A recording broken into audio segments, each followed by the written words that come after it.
कोल्हापूर म्हटलं की डोळ्यासमोर येते कुस्ती, लाल माती आणि बलदंड मल्ल।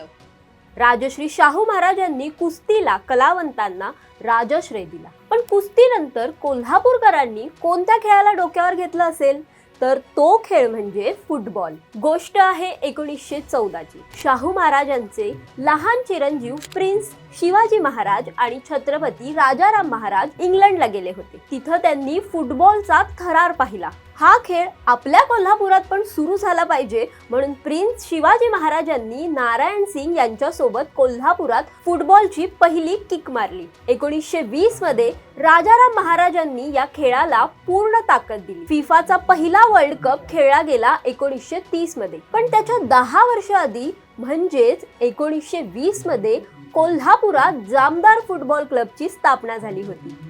विचार करा, कोल्हापूरकरांचं विजन किती पुढचं होतं।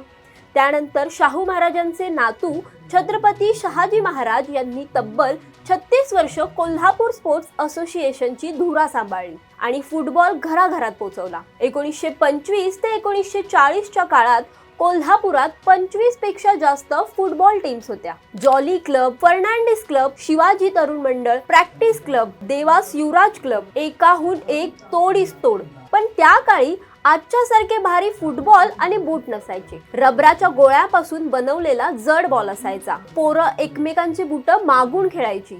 अनेक जण तर अनवाणीच उतरायचे। पाय रक्ताळायचे, नख उखडायची। पण फुटबॉलचा नाद सुटत नव्हता।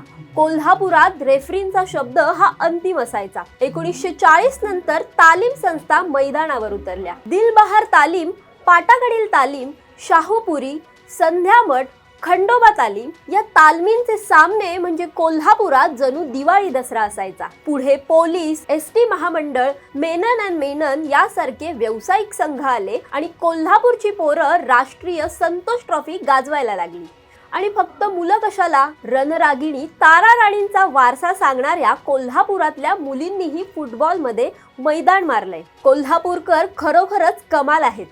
कोल्हापुरातील एका नावाजलेल्या पोलीस खेळाडूंचा एकुलता एक मुलगा शालेय स्तरावरील उद्योन्मुख खेळाडू होता। एका स्पर्धेदरम्यान खेळताना मैदानावर पडल्यानंतर त्याचा दुर्दैवी मृत्यू झाला। त्याचे वडील दरवर्षी त्याच्या स्मरणार्थ फुटबॉल स्पर्धा भरवतात। हे कोल्हापूरकरांचं फुटबॉलवर असलेलं प्रेम आहे। कोल्हापूरच्या मातीत शेकडो टॅलेंटेड पोरं तयार होत आहेत। गरज आहे ती फक्त त्यांनी स्थानिक क्लब पुरतं मर्यादित न राहता बाहेर पडून व्यावसायिक जगतावर ताबा मिळवण्याची। छत्रपती घराण्याने लावलेले हे फुटबॉलचे रोपटे आज एका अथांग वटवृक्षात बदलले आहेत। म्हणूनच म्हणतात, कोल्हापूरकरांसाठी फुटबॉल हा फक्त खेळ नाही, तो त्यांचा श्वास आहे। कसा वाटला कोल्हापूरच्या फुटबॉलचा हा कडक इतिहास? कमेंटमध्ये नक्की सांगा आणि अशा इंटरेस्टिंग गोष्टींसाठी सबस्क्राईब करा जबरी खबरी।